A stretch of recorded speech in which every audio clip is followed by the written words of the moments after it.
স্বাধীনতার পর থেকে এই পর্যন্ত এই মুফতি আমিনের জমিনে, সদর সাহেবের জমিনে, শাহজালালের জমিনে রাসূলকে কত কুলাঙ্গারের বাচ্চা গালি দিয়েছেন, কোরআনের উপর প্রস্তাব করেছেন, কোরআনকে পায়ের নিচে নিয়েছেন। একটা কুলাঙ্গারের বাচ্চারও ফাঁসির ব্যবস্থা হয় না। আমার বিশ্বাস একটা কুলাঙ্গারের বাচ্চাকে যদি বিচারের আওতায় নেন, ফাঁসির মঞ্চে ঝুলাতো, মুসলমানের বিপক্ষে কথা বলবে তো দূরের কথা, কোরআনের বিপক্ষে কথা বলবে তো দূরের কথা, মুসলমানের দিকে চোখ তুলে তাকাইবে না, সত্যি কথা ঠিক কিনা বলে? ভাইরা আমার, কোরআন হাদিসের বিপক্ষে কথা বলবে, এটাকে আপনারা মেনে নিতে পারেন? নবীকে গালি দিবে, এটাকে মেনে নিতে পারেন? আপনারা দেখেছেন এই 2013 সালে যখন শাহবাগের চত্বরে বলগার নাস্তিকে আমার নবীকে গালি দিয়েছিল, আল্লামা আহমদ শমীদান চট্টগ্রামের জমিন থেকে হুঙ্কার করে উঠেছিলেন, টেকনাফ থেকে তেতুলিয়া গোটা বাংলার মুসলমান মাথাতে পাগড়ি বেঁধে শরীরে কাপড়ের কাপড় পরে ঢাকার জমিনে উপস্থিত হয়ে প্রমাণ করেছে মুসলমানের জমিনে বলগার নাস্তিকদের জায়গা হতে পারে না। ভাইরা আমার, সেই বাংলার জমিন, আপনারা সেই প্রহরী, আপনারা সেই মুসলমান পর্দার বিপক্ষে তসলিমা নাসরিন কথা বলছিলেন, এই ঢাকার জমিনে আন্দোলন করছিলেন, তসলিমা নাসরিন ঢাকার জমিন ছেড়ে ভারত পালাতে বাধ্য হয়েছিল, ঠিক কিনা বলেন? লতিফ সিদ্দিকী যখন নবী সম্পর্কে কথা বলেছিলেন, আমার প্রধানমন্ত্রীকে ধন্যবাদ জানাই, মন্ত্রিত্ব পদকে বরখাস্ত করে জেলখানাতে ঢুকাইয়া প্রমাণ করেছে বঙ্গবন্ধুর বাংলার জমিনে নবীর দুশমনের জায়গা হতে পারে না।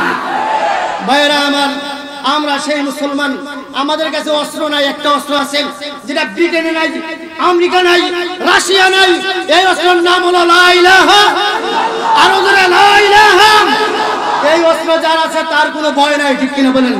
সারা দুনিয়া মুখালিফ মালাইকাতুহু ইউসাল্লুনা আলান নবী ইয়া আইয়ুহাল্লাযীনা আমানু সাল্লু আলাইহি ওয়া সাল্লিমু তাসলিমা। আমরা সবাই সকলে দুরূদ ইব্রাহিম নামাজে যে দুরূদ পড়ি, এই দুরূদ পড়ি, আল্লাহুম্মা সাল্লি আলা মুহাম্মাদ ওয়া আলা আলি মুহাম্মাদ কামা সাল্লাইতা আলা ইব্রাহিম ওয়া আলা আলি ইব্রাহিম ইন্নাকা হামিদুম মাজিদ।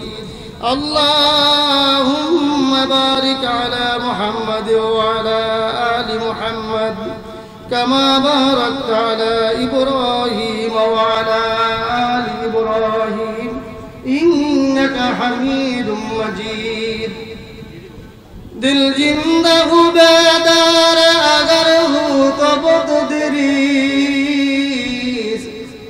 बंदे को अता करते हैं चश्मे नगरा और बंदे को अता करते हैं चश्मे नगरा और अहवाल मकामात पे मौकूफ है सब कुछ, अहवाल मकामात पे मौकूफ है सब कुछ, हर लहज़े सालह का ज़ुमा और मका और हर लहज़े सालह का ज़ुमा और मका और अल्फाज़ मानी में तफावुत नहीं, लेकिन मुल्ला की अज़ा और मुजाहिद की अज़ा और परवाज़ दोनों का उसी एक फ़ज़ा में, करगिश का जहाँ और शाही का जहाँ और ला इलाहा इल्लल्लाह,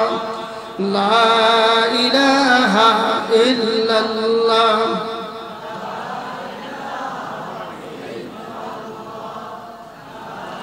बजर माजर गैरुल्लाह, चंद्र सूरज गैरुल्लाह, सजदा करबो ना एक अल्लाह सारा, ला इलाहा इल्लल्लाह, ला इलाहा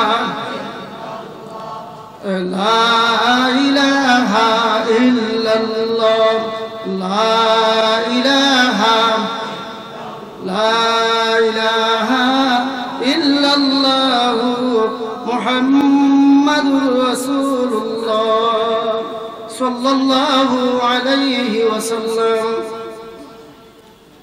আলহামদুলিল্লাহ, মহান আল্লাহ পাকের দরবারে অগণিত শুকরিয়া জ্ঞাপন করছি, যিনি আমাকে আপনাদেরকে এই শহরের হাজার হাজার জনতা থেকে বাছাই করে মুষ্টিমেয় কিছু সংখ্যক লোককে দুনিয়া বর্জন করে আখিরাতকে অর্জনের উদ্দেশ্যে আরামের বিছানা হারাম করে শক্ত মাটির আসন গ্রহণ করে জাহানারা বেগম মহিলা মাদ্রাসা ও মাদ্রাসাতুত তারবিয়াহ আল ইসলামিয়ার হাফেজ ছাত্রদের পাগড়ি প্রদান উপলক্ষে এই ওয়াজ ও দোয়ার মাহফিলে এসে বসবার তৌফিক দান করলেন। তাই সকলে হৃদয়ের সমস্ত আবেগ এবং ভালোবাসা উজাড় করে সমবেত কণ্ঠে সিংহের মতন গর্জন করে রাতের নিস্তব্ধতাকে ভেঙে একবার চিৎকার করে বলি আলহামদুলিল্লাহ। আরো জোরে বলি আলহামদুলিল্লাহ। এই জমিন বাংলাদেশের হৃৎপিণ্ড, বাংলাদেশের হৃদয়। ঢাকার জমিনে হলো বাংলার কলব, ঠিক কিনা বলেন? এই বাংলার জমিনের ঢাকার জমিন থেকে ইসলামের আওয়াজ যদি বলিষ্ঠ কণ্ঠ উপরের দিকে উঠে, আমার বিশ্বাস আল্লাহ পাক গোটা বাংলাতে ইসলামী আবহাওয়া বয়ে দিবেন, ঠিক কিনা বলেন? রাজধানীর আওয়াজ কি আসতে হয় না জুড়ে হয়? বাংলাদেশের মধ্যে যত কিছু আইন পাস হয় এই রাজধানী থেকে হয়। তো আমারও বিশ্বাস এই বাংলার জমিনের রাজধানীর উপকণ্ঠের মধ্যে যদি আমরা বসে কোরআনের কথা বলি, আল্লাহ পাক অচিরেই বাংলার জমিনে কোরআনী হুকুমত কায়েম করতে পারেন, ঠিক কিনা বলে? এই মাহফিলে আসতে পেরে বসতে পেরে আমরা কি খুশি না বেজার? সবাই কি খুশি? আলহামদুলিল্লাহ। যারা খুশি আলহামদুলিল্লাহ। কিন্তু এমন কিছু লোক রয়েছেন যারা মাহফিলের প্যান্ডেল দেখলে, আলেম ওলামার মাথার টুপি দাড়ি দেখলে, পাগড়ি দেখলে, তসবিহ দেখলে, মাইকের আওয়াজ শুনলে শরীরের রক্ত তাদের খাওয়ানি আর চুলকানি আরম্ভ হয়, ঠিক কিনা বলে? আমরা জানাই দিতে চাই, কোরআন হাদিসের কথা শুনলে যার শরীরে খাওয়ানি আর চুলকানি আরম্ভ হয়, ওই রক্তের তাসির ভালো নেই, আবু জাহেলের রক্ত, ঠিক কিনা বলে? আর কোরআন হাদিসের কথা শুনলেন যার অন্তরের মধ্যে মায়া লাগে, মহব্বত লাগে, ওই রক্তের তাসির ভালো নেই, আবু বকর সিদ্দিকের রক্ত, ঠিক কিনা বলে? এখন যে আপনাদের সামনে ইতিপূর্বে ছোট্ট একটা বাচ্চা জানাজার নামাজ পড়ে দেখে আছে, আপনারা কি খুশি হয়েছেন না বেজার হয়েছেন? এই ছোট ছোট বাচ্চার জবানে কোরআনের তেলাওয়াত শুনে ইহুদি খ্রিস্টানদের মাথা নষ্ট হয়ে গেছে। সারা বিশ্বের ইহুদি খ্রিস্টানরা পাগল হয়ে গেছে, মাদ্রাসার শিক্ষার বিরুদ্ধে চক্রান্ত চালাচ্ছে, ঠিক কিনা বলে? আমরা জানাই দিতে চাই, অতীত মাদ্রাসার শিক্ষার বিরুদ্ধে চক্রান্ত কেউ টিকতে পারে নাই, বর্তমানেও টিকতে পারবে না, ভবিষ্যতেও টিকতে দেওয়া হবে না। এই বাংলা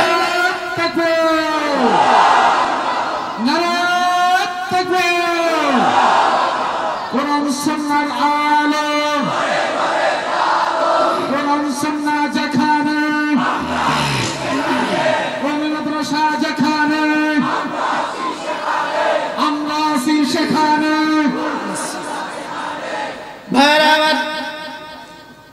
আপনারা আমাদের দেশের মাননীয় প্রধানমন্ত্রীর জবান থেকে শুনেছেন, এটা আমাদের কথা না, প্রধানমন্ত্রীর জবানের কথা। বাংলাদেশ স্বাধীন হয়েছে পাকিস্তান থেকে, আর পাকিস্তানকে স্বাধীন করেছেন কওমি মাদ্রাসার উলামায়ে কেরাম ব্রিটিশের থেকে, ঠিক কিনা বলেন?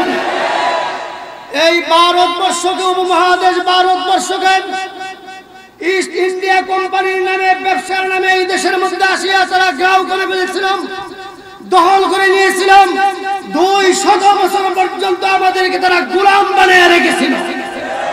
এই কওমি মাদ্রাসার আলেম শাহ ওলিউল্লাহ মুহাদ্দিস দেওলভী রহমাতুল্লাহ আলাইহি, উনার যোগ্য সন্তান শাহ আব্দুল আজিজ মুহাদ্দিস দেওলভী রহমাতুল্লাহ আলাইহি 1832 খ্রিস্টাব্দে যখন ইস্ট ইন্ডিয়া কোম্পানি ঘোষণা করলাম, দেশ এই সৃষ্টি হলো আল্লাহর, দেশ হলো বাদশার, হুকুম চলবে ইস্ট ইন্ডিয়া কোম্পানি। ওই মুহূর্তে মুহাদ্দিস আব্দুল আজিজ দেওলভী রহমাতুল্লাহ আলাইহি ঘোষণা করেছিলেন, ভারতবর্ষ দারুল হরব হুগিয়াম, এটার মুসলমান কবিলিত রাষ্ট্র নাই, এখন কাফেরদের হাতে চলে গেছেন। কাফেরদের বিরুদ্ধে যুদ্ধ করে এই দেশকে মুসলমানের উপর আনা ফরজ হয়ে গেছে, ঠিক কিনা বলেন? এই ফতোয়া দিয়েছিলেন 1806 খ্রিস্টাব্দে শহীদ আহমদ শহীদ রহমাতুল্লাহ আলাইহির নেতৃত্বে, 1832 খ্রিস্টাব্দে বালাকোটের ময়দানে কওমি মাদ্রাসার উলামায়ে কেরাম সর্বপ্রথম ইংরেজদের বিরুদ্ধে জিহাদ করেছিলেন, ঠিক কিনা বলেন? দ্বিতীয় জিহাদ হয়েছিল 1857 খ্রিস্টাব্দে দারুল উলুম দেওবন্দ, ওই মাদ্রাসার প্রতিষ্ঠাতা হযরত কাসেম নানুতুবি রহমাতুল্লাহ আলাইহির নেতৃত্বে, এবং ওই যুদ্ধের নেতৃত্ব দিয়েছিলেন উনি। তৃতীয় নম্বর যুদ্ধ হয়েছিল শাইখুল হিন্দ মাহমুদ হাসান দেওবন্দির নেতৃত্বে 1919 খ্রিস্টাব্দে, ওই যুদ্ধের নেতৃত্ব দিয়েছিলেন শাইখুল হিন্দ। উনাকে মাল্টার কারাগারের মধ্যে 3 বছর রাখা হয়েছিল। জেল থেকে বের করে যখন আসলেন, বের হয়ে যখন আসলেন, উনার ইন্তেকালের পরে দেখা গেল গোসল দেওয়ার জন্য যখন নিয়েছিলেন উনার শরীরে হাড় ছাড়া কোনো মাংস নাই। তখন প্রমাণ হয়েছে এই দেশকে স্বাধীন করতে উলামায়ে কেরাম রক্ত দিয়েছেন, আরো রক্ত দেবে, বাতিলকে প্রতিহত করে ছাড়বে ইনশাআল্লাহ, ঠিক কিনা বলে? ভাইরা আমার, 1971 সালে 30 লক্ষ মানুষের রক্তের বিনিময়ে বাংলার জমিন স্বাধীন হয়েছিল, ঠিক কিনা বলেন? এখনো কিন্তু আলেম ওলামারা স্বাধীন হতে পারে নাই, এখনো মসজিদ মাদ্রাসা স্বাধীন হতে পারে নাই, এখনো ইমাম খতিবরা স্বাধীন হতে পারে নাই। যেমনি ভাবে এই দেশকে স্বাধীন করতেন 30 লক্ষ মানুষ রক্ত দিয়েছিলেন, আবার যদি পরিজন হন মসজিদ মাদ্রাসাকে স্বাধীন করতে, আলেম ওলামাকে স্বাধীন করতে, কারা কারা রক্ত দেওয়ার জন্য প্রস্তুত আছেন? আল্লাহকে দুটো হাত দিয়ে দেখায় দেয়।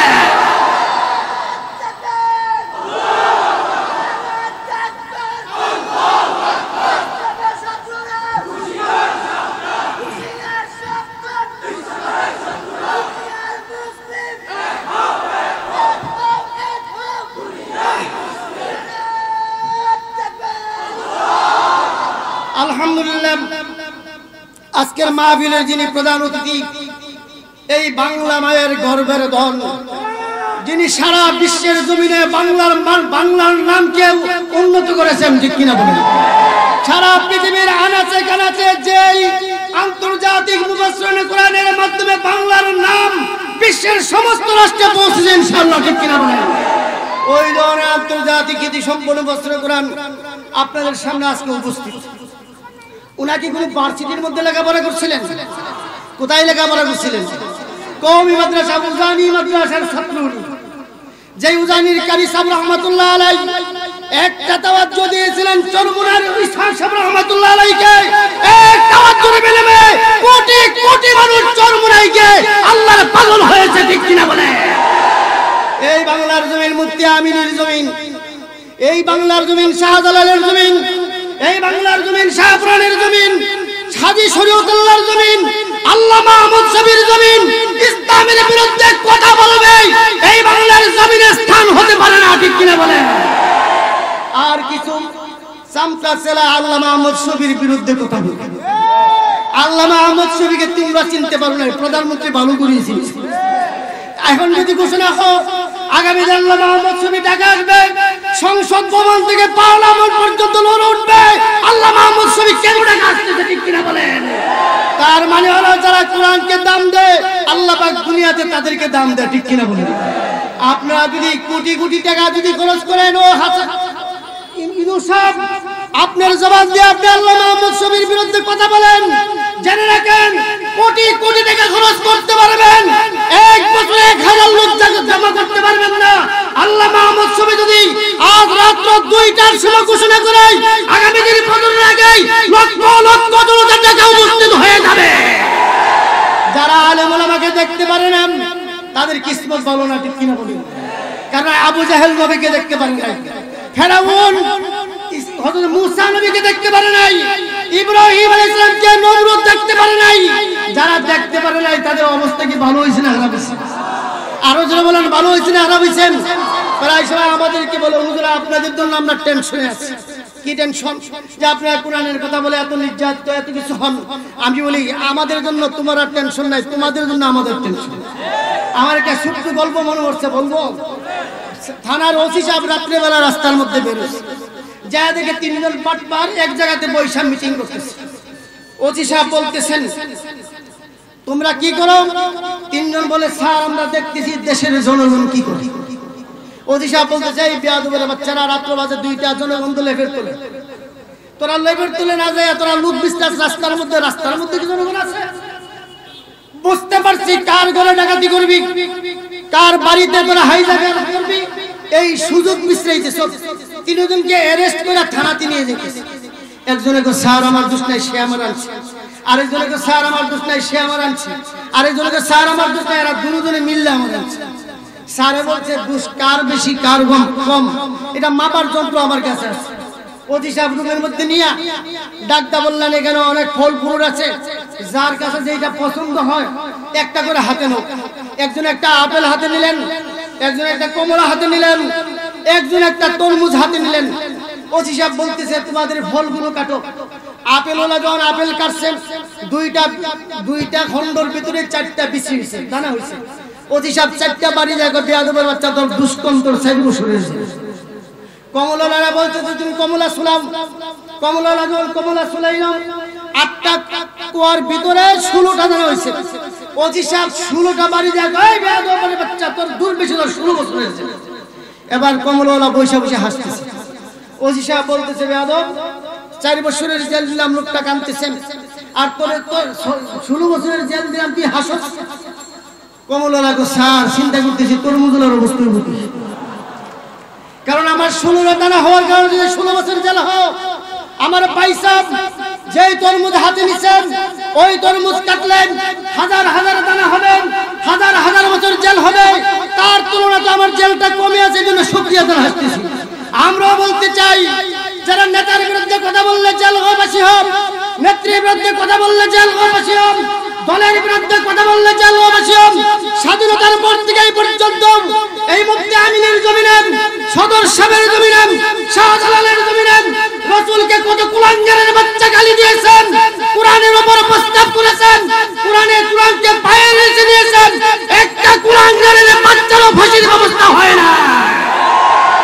আমার বিশ্বাস একটা কুলাঙ্গারের বাচ্চাকে যদি বিচারের আওতায় নেন ফাঁসির মঞ্চে ঝুলাতো মুসলমানের বিপক্ষে কথা বলবে তো দূরের কথা, কোরআনের বিপক্ষে কথা বলবে তো দূরের কথা, মুসলমানের দিকে চোখ তুলে তাকাইবে না সত্যি কথা, ঠিক কিনা বলে ভাইরা আমার? কোরআন হাদিসের বিপক্ষে কথা বলবে এটাকে আপনারা মেনে নিতে পারেন? নবীকে গালি দিবে এটাকে মেনে নিতে পারেন?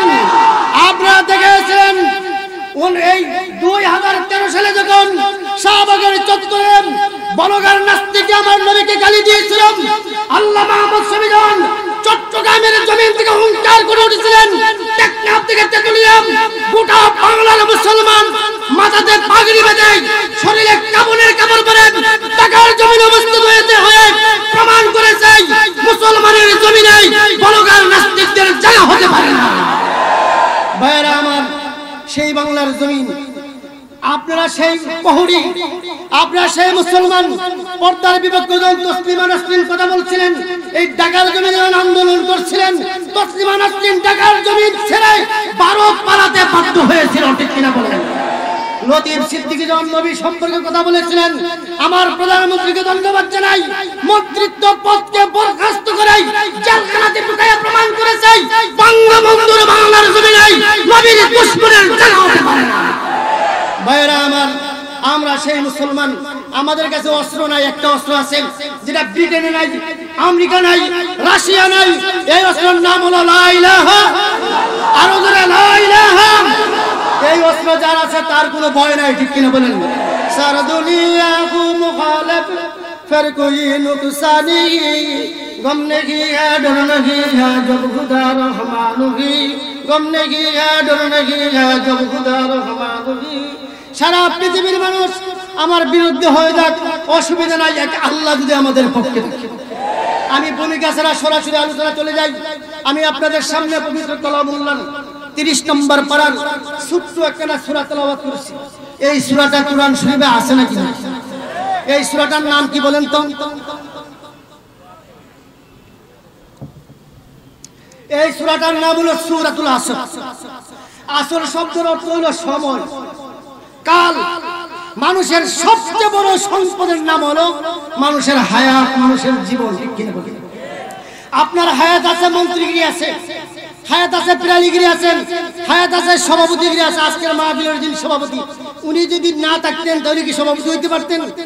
আজকের মাহফিলের যিনি প্রধান অতিথি, যিনি সারা বাংলার মানকে সারা বিশ্বের জমিনে তুলেছেন, সারা বাংলার নামকে সারা বিশ্বের জমিনের মধ্যে উঁচু করেছেন, আজকে যদি উনি হায়াতে না বাঁচতেন তাহলে কি আসতে পারতেন? তাহলে আমাদের সবচেয়ে বড় সম্পদের নাম কি? হায়াত। সবচেয়ে বড় সম্পদের নাম কি?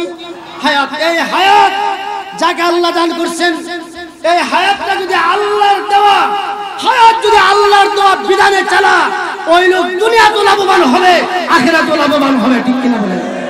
কোরআনে পাকের সূরাগুলো দুই ভাগে বিভক্ত, কিছু হলো মক্কি, কিছু হলো মদিনী। এই সূরাটা মক্কা শরীফ অবতীর্ণ হয়েছে। কার সামনে অবতীর্ণ হয়েছেন? আমার আপনার নবীর সবচেয়ে বড় প্রিয় সাহাবী, জান্নাতের এক নম্বরের প্যাসেঞ্জার, যাকে আসমান থেকে আল্লাহ পাক নিজে সালাম দিয়েছেন, হযরত আবু বকর সিদ্দিক রাদিয়াল্লাহু তাআলা আনহুর শানে নাযিল হয়েছে। এটাকে আপনাদের মিরপুরের আবু বকর, এটা কি বগুড়ার আবু বকর? এটা ওই মদিনার আবু বকর, মক্কার আবু বকর, যে আবু বকর সম্পর্কে আমার নবী বলছেন, আবু বকর দুনিয়াতে আমার বন্ধু, আবু বকর হেরা গুহাতে আমার বন্ধু, আবু বকর গারে সুরা আমার বন্ধু, আবু বকর কবরে আমার বন্ধু, আবু বকর হাউজে কাউসার আমার বন্ধু, আবু বকর জান্নাতে হবে আমার বন্ধু। বলুন না সুবহানাল্লাহ। কোন সময় নাযিল হয়েছে, কেন নাযিল হয়েছে?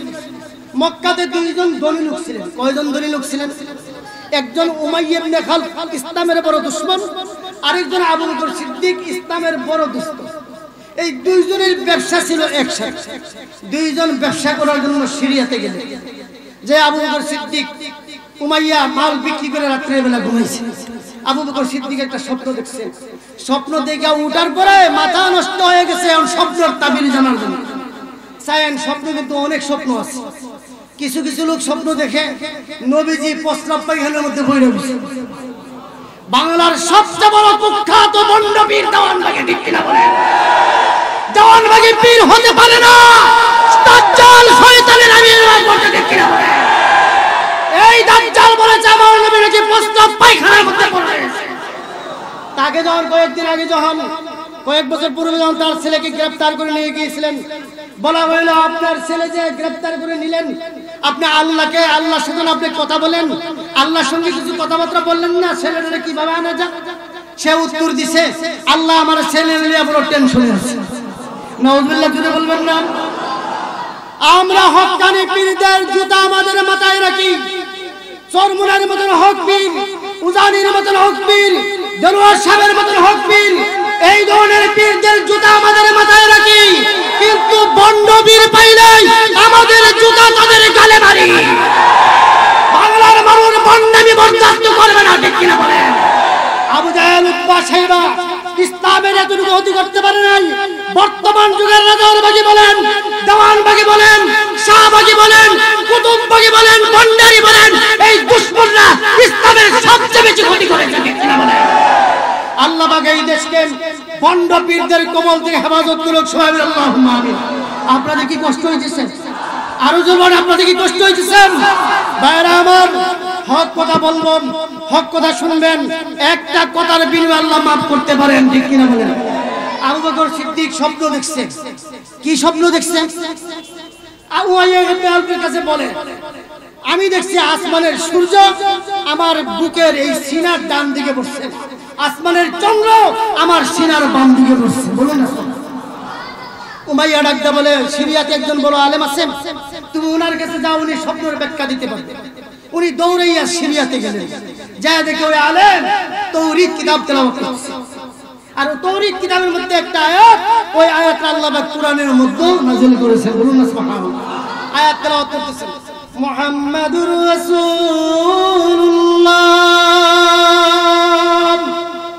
ওয়াল্লাযীনা মা'আহু আশিদ্দাউ আলাল কুফফার। আবু বকর সিদ্দিক যা ঢুকলেন, সালাম দিলেন। লোকটা বলল, বাবা তুমি কে? হুজুর আমি অনেক দূর থেকে আসছি একটা স্বপ্ন জানার জন্য, আপনি আমার এই স্বপ্নের ব্যাখ্যাটা দেন। ওই আলেম ডাক দিয়ে বলে যে, যুবক তোমার কি নাম আগে বলো। হযরত আবু বকর সিদ্দিক বলেন, আমার নাম আবু বকর। তোমার আব্বার কি নাম? আমার আব্বার নাম হলো আবু কুহাফা। বাড়ি তোমার কোন দেশে? আমার বাড়ি মক্কা নগরী। বংশের নাম কি? আমার বংশের নাম বনু তামিম বংশ।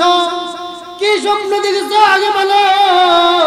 হযরত আবু বকর বলেন, আমি স্বপ্ন দেখেছি আসমানের সূর্য আমার সিনার ডান দিকে পড়ছে, আসমানের চন্দ্র আমার সিনার বাম দিকে পড়ছে, এবং সূর্য এবং চন্দ্র দুইটা একত্রিত হইয়া আমার সিনা থেকে সারা দুনিয়া আলো পৌঁছাইতেছে। ওই আলেম একবার আসমানের দিকে তাকা, আরেকবার জমিনের দিকে তাকা, যার যার করে চোখ দিয়া পানি ফালানো আরম্ভ করছে। হযরত আবু বকর ডাকতে বলে, হুজুর যদি স্বপ্নের ব্যাখ্যা জানেন আমাকে বলে দেন, না পারলে নিষেধ করে দেন, চলে যাই। একবার আসমানের দিকে তাকান, আরেকবার জমিনের দিকে তাকান, কিন্তু আমার স্বপ্নের ব্যাখ্যা দেন না। আলেম ডাকতে বলে, রে বাবা, তোর নাম যদি আবু বকর হয়ে থাকে, তোর আব্বার নাম যদি আবু কুহাফা হয়ে থাকে, বাড়ি যদি তোমার মক্কা নগরী হয়ে থাকে, বংশের নাম যদি বনু তামিম বংশ হয়ে থাকে, তোমার কিসমত বড় ভালো। আখিরি জামানার নবী নামটা তোমাকে বলবো না, ওনার জন্ম হয়ে গেছে, কিছুদিনের মধ্যেই নবুয়ত প্রাপ্ত হইয়া মক্কার জমিন ইসলামের দাওয়াত নিয়ে মাঠে নামবে। আর উনি যখন ইসলামের দাওয়াত দিবে, সর্বপ্রথম তুমি আবু বকর কলমা পড়ে মুসলমান হবে। সূর্য মানে আল্লাহর মহব্বতে তোমার অন্তরটা পুড়ে যাবে, চাঁদ মানে ওই নবীর মহব্বতে অন্তরটা পুড়ে যাবে। এর ব্যাখ্যা হলো, কিছুদিন পরে তোমার অন্তর থেকে আল্লাহ এবং নবীর মহব্বতের কণ্ঠের দাওয়াত যখন দুনিয়াতে প্রকাশ হবে, সারা পৃথিবীর মানুষ কলমা পড়ে মুসলমান হবে। আবু বকর সিদ্দিক মক্কা আর সিরিয়াতে দেরি করেন নাই, তাড়াতাড়ি মক্কাতে চলে আসলেন। মক্কাতে চলে এসে অপেক্ষা আছে কে নবুয়তের দাবি করে। যদি নবুয়তের দাবি কেউ করে, তাহলে আমি সর্বপ্রথম কলমা পড়ে মুসলমান। বাইরে আমার এমন সময় 10 বছর পার হয়ে গেছে, কারো কাছে সত্য বলে। 10 বছর পরে আল্লাহ পাক আয়াত নাযিল করে দিলেন, আমি আপনাকে ওয়ামা আরসালনাকা ইল্লা রাহমাতাল লিল আলামিন, আমি আপনাকে গোটা পৃথিবীর জন্য, বিশ্ববাসীর জন্য রহমত হিসেবে প্রেরণ করেছি। মাঠে ময়দানে ইসলামের দাওয়াত নিয়ে নামেন। নবীজি মনে মনে বলে, এখনো মক্কার ভিতরে 360টা মূর্তি, আমি যদি এক আল্লাহর দাওয়াত দেই, মানুষ আমাকে পাগল বলবে, দাওয়াত গ্রহণ করবে। আর যদি দাওয়াত না দেই, আল্লাহর নবুয়তের দপ্তর থেকে নাম কেটে দিবে। আল্লাহর হাবিব নবুয়তের দাওয়াত দেওয়ার জন্য নামছেন, আবু বকর সিদ্দিক এই আশা নিয়ে নামলেন, কে নবী হয়ে আমাকে ইসলামের দাওয়াত দিবে। আল্লাহ নবী ডাক দিলেন, আবু বকর আর নবীজির মধ্যে 2.5 বছরের ব্যবধান। নবীজি 2.5 বছরের বড়, আবু বকর সিদ্দিক 2.5 বছরের। আল্লাহ নবী ডাক দিলেন, আবু বকর তুমি সংবাদ পাইছো? আবু বকর সিদ্দিক বলে, আর রাসূলুল্লাহ কি সংবাদ? তা আমি এতদিন তো ছিলাম মুহাম্মদ ইবনে আব্দুল্লাহ, আজ হইতে আমার নাম হয়ে গেল মুহাম্মাদুর রাসূলুল্লাহ সাল্লাল্লাহু আলাইহি ওয়াসাল্লাম। আবু বকর সিদ্দিক বলে, আর রাসূলুল্লাহ 10 বছর পর্যন্ত অপেক্ষা আছি, কথাটা কোন সময় বলবেন, আর দেরি করেন না, আপনি সর্বপ্রথম কলমা পড়াইয়া আমি আবু বকরকে মুসলমান করে। সর্বপ্রথম মুসলমান হয়ে আবু বকর সিদ্দিক নবীজির হাতে হাত দিয়ে কলমা পড়ে মুসলমান হয়ে গেলেন।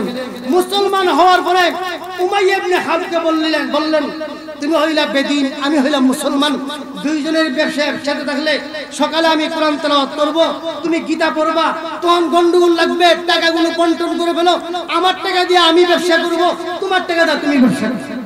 এবার আবু বকর সিদ্দিককে বন্টন করে তৎকালীন জমানার 40,000 দিনার দিলেন।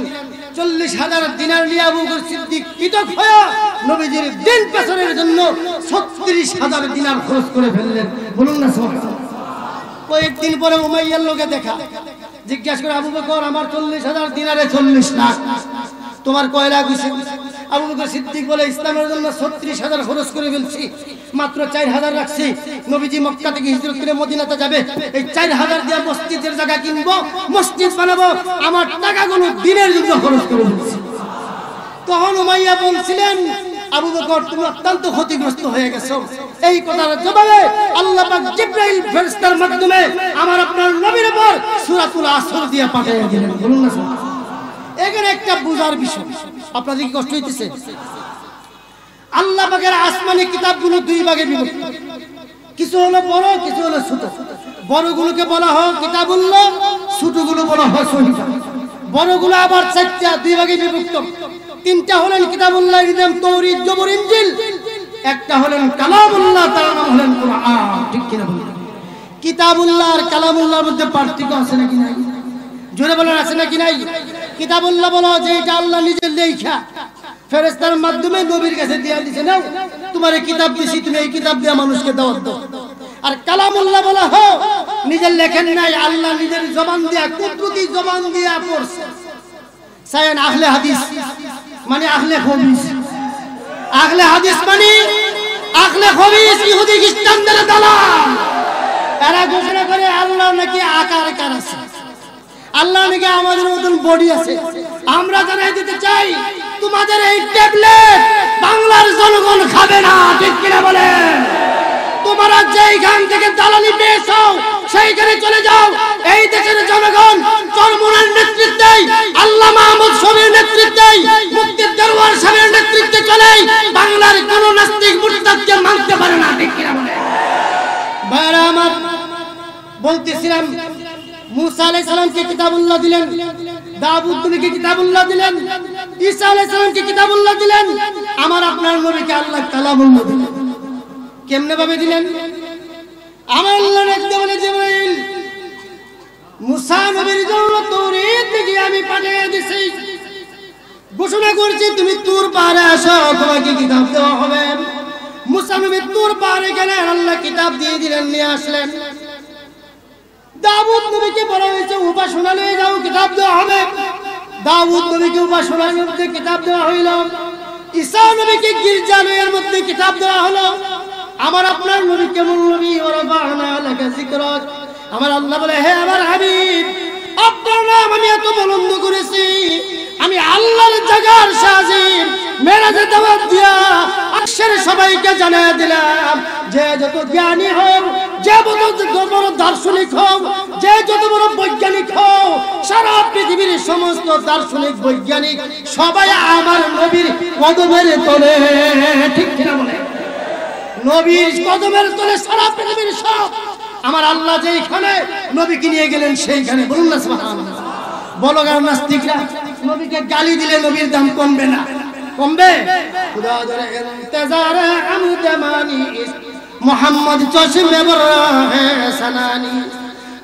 এই জন্য আমার আল্লাহ নিজে বলেন, আমার বন্ধুর প্রশংসা যা করার দরকার ছিল দুনিয়ার মানুষ করবে, সে অপেক্ষা আমি থাকি নাই। আমি আল্লাহ নিজে আমার বন্ধুর প্রশংসা করে দিয়েছি। আমার প্রশংসা দুনিয়ার মানুষ করবে, সে আশা আমার বন্ধু থাকে নাই। আমার বন্ধু নিজেই আমি আল্লাহর প্রশংসা করে দিয়েছি। বলুন না সুবহানাল্লাহ। ভাইরা আমার, আল্লাহর হাবিবের কিতাবকে 23 বছরে দিলেন। কয় বছরে? আরো জোরে বলেন, কয় বছরে? আর ওই কিতাব 40 দিনে, 12 দিনে, 13 দিনে পাঠিয়ে দিয়েছে। বলা হলো আল্লাহর হাবিবের কিতাবকে 23 বছরে কেন দিলেন? আমার আল্লাহ ডাকতে বলে, বন্ধু আপনার উম্মত আয়েশা বলবে জিনা করছে, বিচার কি হবে? আপনি বলবেন আমি সূচিপত্র দেখি, সূরা বের করি, আয়াত বের করি, পরে বলবো। ঘুষ খাইছে, বিচার কি হবে? আপনি বলবেন সূচিপত্র দেখি, সূরা বের করি, তারপরে বলবো। এই কষ্ট আমি আল্লাহ বরদাস্ত করতে পারবো না। বলুন না সুবহানাল্লাহ। আমি আল্লাহর ইচ্ছা হলো আপনার উম্মত যেই মুহূর্তে, যেই জায়গাতে, যখনই কোন মাসালার প্রশ্ন আপনাকে করবে, কোন জিনিস সম্পর্কে জানতে আপনার কাছে আসবে, আমি আল্লাহ জিবরাইলের মাধ্যমে আমি আল্লাহর কুদরতি জবানের কথা কালামুল্লাহ আপনার কাছে পৌঁছে যাবে। আপনি উহুদে কোরআন চলে যাবে উহুদে, আপনি তায়েবে কোরআন চলে যাবে তায়েবে, আপনি বদরে কোরআন চলে যাবে বদরে, আপনি আম্মা জান আয়েশা, আপনি আয়েশা সিদ্দিকার করে কোরআন চলে যাবে আয়েশা সিদ্দিকার করে, আপনি যাবেন যেখানে জিবরাইল যাবে সেখানে। বলুন না সুবহানাল্লাহ। আর অন্য নবীদের আলাদা ছিল কিতাব, যেখানে নবী সেইখানে। আর আমার নবীর কিতাব, আমার নবী যেখানে কিতাব সেইখানে। ঠিক কি না? নবীর দাম বাড়ছে না কমছে? আরো জোরে বলেন, বাড়ছে না কমছে? তাহলে এই কিতাবের দাম বেশি না কম? ভাইরা আমার, তাওরীত, জবর, ইনজিল, 3টা কিতাব আল্লাহ বানাইছেন, পাঠাইছেন। 3টা কিতাবের মধ্যে সূরা হইছে কয়টা বলতে পারবেন কেউ? এক একটা কিতাবের সূরা সংখ্যা 1000। তাওরীতের সূরা 1000, জবরের সূরা 1000, ইনজিলের সূরা 1000। কুতুবাতে হাকিমুল ইসলাম কারি তৌহিদ রাহমাতুল্লাহ আলাইহি লিখছেন, এক একটা সূরার মধ্যে আয়াত হলো 1000, ছোট বড় নাই। মোট তৌরাতের আয়াত সংখ্যা 1 কোটি, জবুরের আয়াত 1 কোটি, ইনজিলের আয়াত 1 কোটি। বলুন না সুবহানাল্লাহ। 3 কিতাবের আয়াত সংখ্যা কত? জুড়ে বলেন কত? 3 কোটি।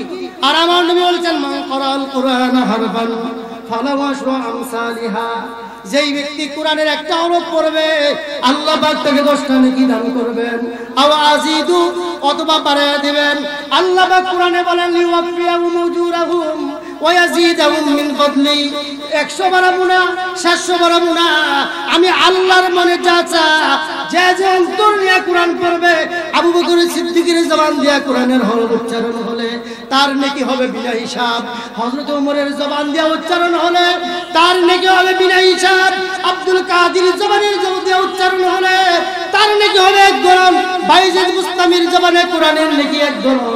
অর্থাৎ যারা আমল বেশি হবে তার কোরআনের হরফ পড়ার সওয়াব বেশি পাবে। বলুন না সুবহানাল্লাহ। আল্লাহ বলেন লিওয়াফিয়াহুম উজুরাহুম ওয়া ইয়াজিদাহুম মিন ফাদলি, আমি আল্লাহর মনে যা চা তাই দেব, জিজ্ঞাসা করব না, এমন দেওয়া দেব আমার বান্দা সন্তুষ্ট হয়ে যাবে। বলুন না সুবহানাল্লাহ। ভাইরা আমার, আল্লাহর হাবিব বললেন তৌরাত জবুর ইনজিল 3 কিতাবে 3 কোটি আয়াত।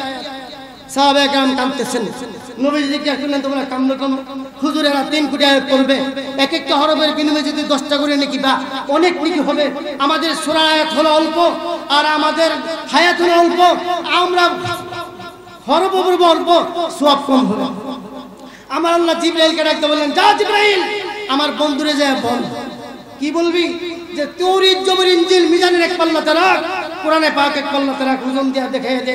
তৌরাত 1 পাল্লাতে রাখলেন আর জবুর ইনজিল 1 পাল্লাতে রাখলেন, শুধু কোরআনে পাক 1 পাল্লাতে রাখলেন। ওজন যখন দেওয়া হলো দেখা গেল 3 কিতাব মিলেও এই তৌরাত জবুর ইনজিল কোরআনের সমান হতে পারে না। আমার আল্লাহ বলে সূরাতুল ইয়াসিন 1 পাল্লাতে রাখো, 3 কোটি আয়াত 1 পাল্লাতে রাখো, ওজন দাও। এবারও যখন ওজন দেওয়া হলো দেখা গেল সমস্ত আয়াত মিলে সূরাতুল ইয়াসিনের সমান হতে পারে না। ভাইরা আমার, এবার আল্লাহ পাক শুধু বিসমিল্লাহ 1 পাল্লাতে রাখলেন আর সমস্ত আয়াত 1 পাল্লাতে রাখলেন, ওজন দিলেন, সব মিলে বিসমিল্লাহ সমান হতে পারে নাই। জানাই দিলেন বন্ধু, যে আমি আল্লাহর কথা, এই কথার তুলনা দুনিয়াতে কোনো সৃষ্টি করি নাই। এই কোরআন যার ভিতরে ঢুকবে তার দাম এমন বাড়বে। আল্লাহ মাহমুদ শফির ভিতরে যখন কোরআন ঢুকেছে, ডাক দিয়েছে, বিশ্বের জনগণ জবাব দিয়েছে, ঠিক কিনা বলে? আর যেই কুলাঙ্গার আল্লাহ মাহমুদ শফির বিরুদ্ধে কথা বলবে তাকে মানুষ ফেরাউন নমরুদের মতন কিনা করবে, ঠিক কিনা বলে? সে মন্ত্রী হোক, এমপি হোক, যাই হোক না কেন, আল্লাহ মাহমুদ শফির বিরুদ্ধে যারা কথা বলবে বুঝতে হবে তার জন্মের মধ্যে দোষ আছে, ঠিক কিনা বলে? আমার কথা আল্লাহ কোরআনে বলছেন উতুল্লিম বাদা যালিকা জামিন, নবীর যারা গালি দেয় এদের জন্ম ঠিক নাই, বাবা নাই, জাবুর সন্তান। বর্তমান যুগে আল্লাহ মাহমুদ শফিকে নিয়ে যারা কথা বলতে চা, কটূক্তি করতে চা, তেতুল হুজুর বলে এদের জন্ম ঠিক নাই, এরা জাবুর সন্তান, ঠিক কিনা বলে? ভাইরা আমার, আমি বলতেছিলাম আল্লাহ পাক রব্বুল আলামিন আয়াত নাযিল করে জানাই দিলেন আবু বকর সিদ্দিক কি হয় নাই, ক্ষতিগ্রস্ত হয় নাই। আবু বকর সিদ্দিক সারা বিশ্বের মধ্যে সর্বশ্রেষ্ঠ হয়ে গেছে। বলুন না সুবহানাল্লাহ। আয়াত নাযিল করলেন যার মধ্যে 4টা গুণ পাওয়া যাবে। কয়টা গুণ? কি কি? আমার আল্লাহ কসম খেয়ে বলেন ওয়াল্লাহ, সময়ের কসম।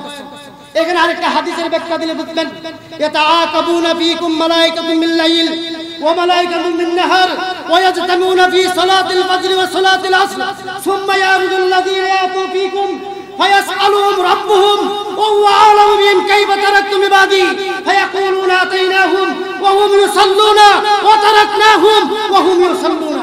আল্লাহর ফেরেশতারা 2 বেলা জমিনে আসে, 2 বেলা জমিন থেকে উপরের দিকে যায়। একবার ফজরের সময় আসে, আবার আরেকবার আসরের সময় আসে। ফজরের সময় যারা আছে আসরের সময় যা, আসরের সময় যারা আসে ফজরের সময় যা। আমার আল্লাহ জিজ্ঞাসা করে, এই ফেরেশতারা আমার বান্দাকে যায় আতাইনাহুম ওয়া হুম ইউসাল্লুনা, তোমরা কি আমার বান্দাকে কি অবস্থা পাইলা?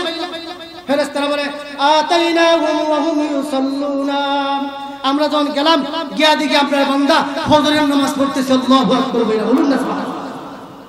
ওয়া তারাকনাহুম ওয়া হুম ইউসাল্লুনা, আবার যখন আসরের সময় আসলাম তখনও দেখলাম আপনার বান্দা দাঁড়ায়া দাঁড়ায়া নামাজ পড়তেছে।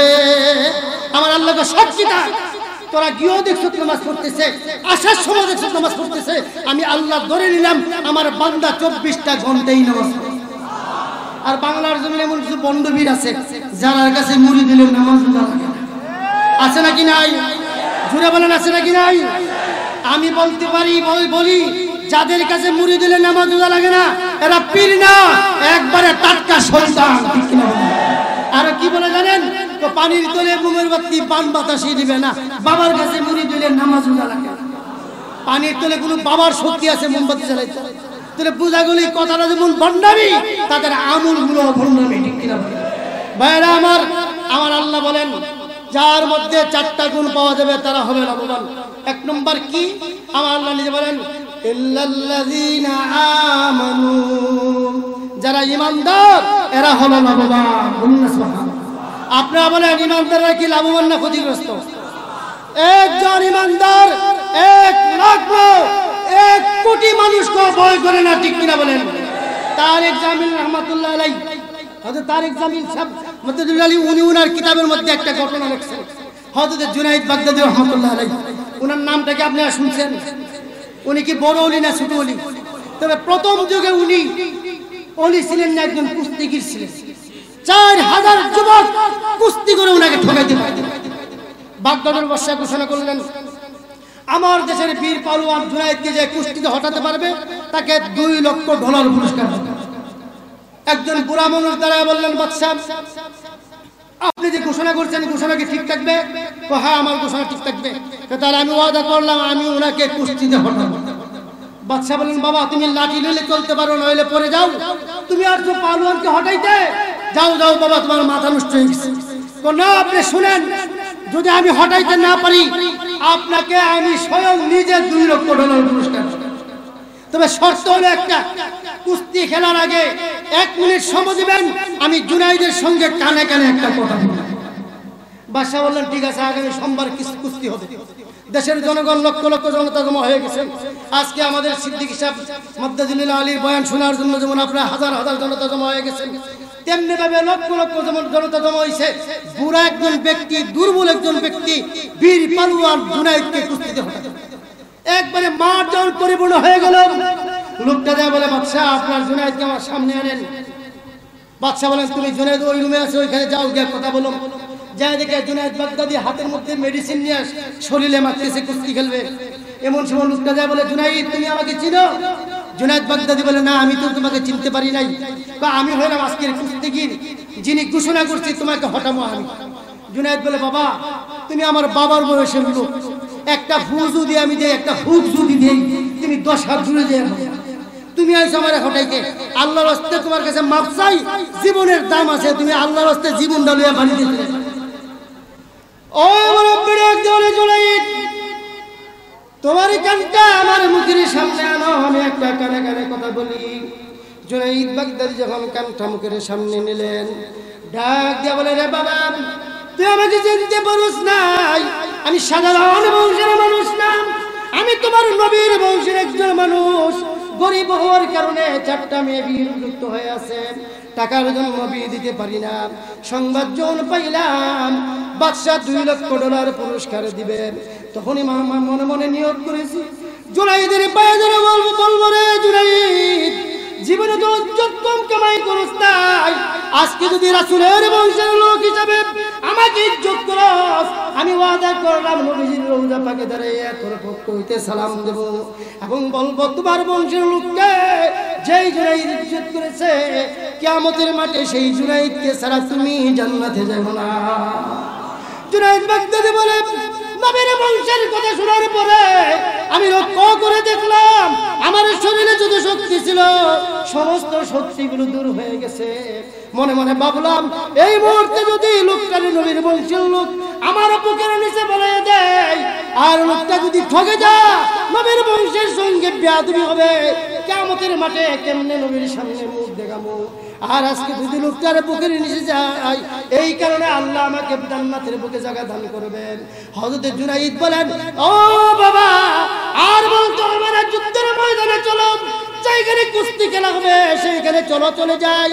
এবার দুজন মাঠের মধ্যে আসলেন, হযরত জুনাইদ যখন ওনার সামনে গেলেন, লোকটা যখন হাত দিয়া ধরলেন সঙ্গে সঙ্গে জুনাইদ বুকের নিচে পড়ে গেল আর লোকটা বুকের ওইটা জুনায়েদকে ঠগে দিলেন লাখ লক্ষ লক্ষ জনতা সকলে ইট পাটকেল দিয়া জুনায়েদকে ঢিল মারে আর ডাকতে বলে এতদিন বাহাদুরি করো না দেশের জনগণের সঙ্গে শক্তিশালী মানুষগুলোকে হটিয়ে দিলা আজকে একজন বুড়া মানুষের সঙ্গে টিকতে পারো নাই আর ওই বুড়া মানুষটাকে ফুলের মালা দিয়ে এটা জুনায়েদ বাগদাদি নিজে নিজে বলে বলা হার গজনি হি নাজো হ্যায় ইবিহি এক মাসুকা আন্দাজ হ্যায় তোমরা বুঝবা না আমার মধ্যে এবং তার মধ্যে কি খেলা হয়েছে আমি যখন লোকটার বুকের নিচে গেছি আমি চক্ষুগুলো বন্ধ করে দেখলাম আমার আল্লাহ আমাকে জান্নাতের বুকে পৌঁছে দিয়েছে এবার ওই মাঠ হইতে জুনায়েদ বাড়ির দিকে রওনা হয়ে গেল বাড়ির গেটে যাইয়া দেখে বিবি জার জার করে কান্দে ও স্বামী এতদিন বীর পালওয়ানের স্ত্রী ছিলাম আজকে শুনলাম তুমি নাকি একজন দুর্বল একজন বুড়া মানুষের সঙ্গে হেরে গেছো ডাক দেওয়ালে রে বিবি তুই তো নামাজ পড়স রোজা রাখস আমার জন্য দোয়া করো ও বিবি সাধারণ মানুষ বইল না যার না বানাইলে আসমান জমিন কোনো কিছু বানাইতো না ওই নবীর বংশের একজন মানুষ বলো তো বিবি নবীর বংশের মানুষের সঙ্গে যদি কুস্তি খেলে আমি বুকে বসি তাহলে নবীর সঙ্গে বিয়াদবি হবে কিনা বিবি ডাকতে বলে স্বামী আমার অবশ্যই নবীর বংশের মানুষের জায়গা হবে আমাদের মাথার উপরে নবীর বংশের মানুষ কিভাবে আমাদের বুকের নিচে যাবে এই জন্য আমি যোগদান করেছি স্বামী স্ত্রী এবার খুশি হইয়া দুজন হয়ে গেলেন স্বপ্ন যুগে ছেড়ে দেখে রাহমাতাল লিল আলামিন আবু বকর সিদ্দিক ওমর উসমান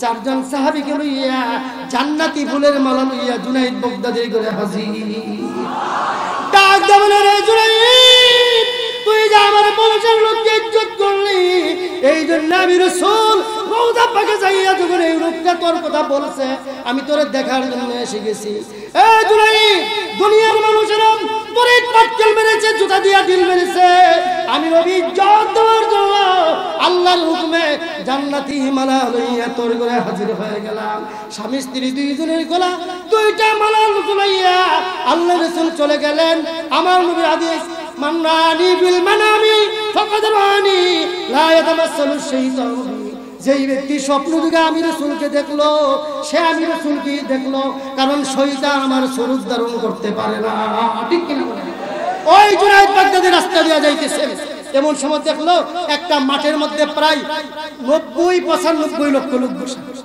জুনায়েদ বাগদাদি জিজ্ঞাসা করলেন এখানে কি হইতেছেন তো এখানে ইনজিল কিতাবের একজন বড় পণ্ডিত আছেন উনি ইনজিল কিতাব জানে ইনজিল কিতাব থেকে ওয়াজ করবেন এক বছর আমরা ওনার ওয়াজ মতে চলবো এই জন্য নিমন্ত্রণ করেছি জুনায়েদ বাগদাদি মনে মনে বলেন ইনজিলের পাওয়ার বেশি না কোরআনে পাকের পাওয়ার বেশি একটু যাচাই করা দরকার জুনায়েদ বাগদাদি যে মাঠের মাঝখানে বসে আছে বলুন না আলেম স্টেজে বসছে চেয়ারে বসছে ওয়াজ করবে জবান বন্ধ হয়ে গেছে ওয়াজ আসে না ডাক দাবল্লে লক্ষ্য করে দেখো মাঠের মধ্যে কোনো কোরআন পড়নেওয়ালা লোক আছে কিনা কি বলেন 90 লক্ষ লোক থেকে কি একজন লোক বাইর করা সম্ভব কেউ পারতেছে না এমন সময় জুনায়েদ বাগদাদি নিজে নিজে মাঠের মাঝখান থেকে দাঁড়ায় গেলেন জনাব কোরআন পড়নেওয়ালা বুঝনেওয়ালা ব্যক্তি আমি একজন আছি আমার নাম জুনায়েদ আমি কোরআন পারি কোরআন পড়ি আমি আসছি আপনাকে দেখার জন্য তো তুমি বের হয়ে যাও তুমি যতক্ষণ থাকবা এতক্ষণ আমার জবান দিয়ে কথা আসবে না তার মানে হলো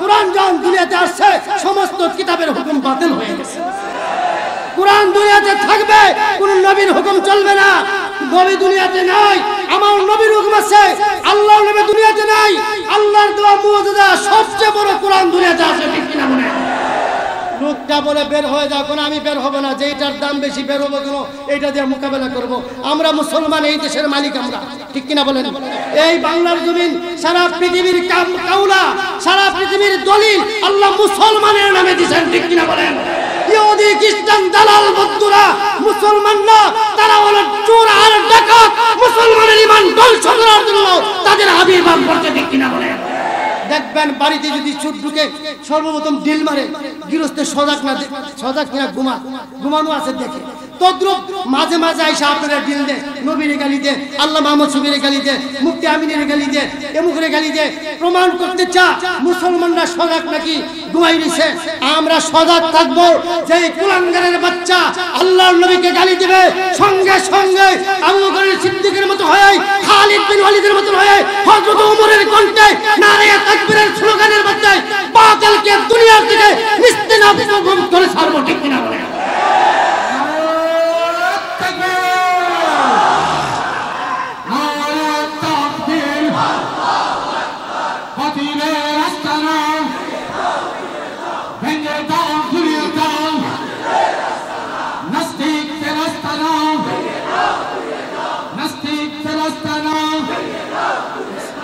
ভাইরা আমার বলতেছিলাম হযরত জুনায়েদ বাগদাদী রাহমাতুল্লাহ আলাইহি বলেন আমি যাব না সংক্ষেপে বলি তো বলছে আমার কাছে আসো তোমাকে কয়েকটা প্রশ্ন করব যদি উত্তর দিতে পারো মুক্তি পাইবা আর যদি উত্তর না দিতে পারো ফাঁসির মঞ্চে ঝুলিয়ে দেব। জুনায়েদ বাগদাদী বলে ঠিক আছে আপনি আমাকে প্রশ্ন করেন উত্তর দিতে পারলে মুক্তি কিন্তু আপনাকে আমি শেষে একটা প্রশ্ন করব যদি উত্তর দিতে পারেন আপনার কি আর যদি উত্তর না দিতে পারেন আপনার কি হবে আপনি বলেন। তখন উনি বললেন আমিও যদি উত্তর না দিতে পারি তোমরা তৈরা আমার এই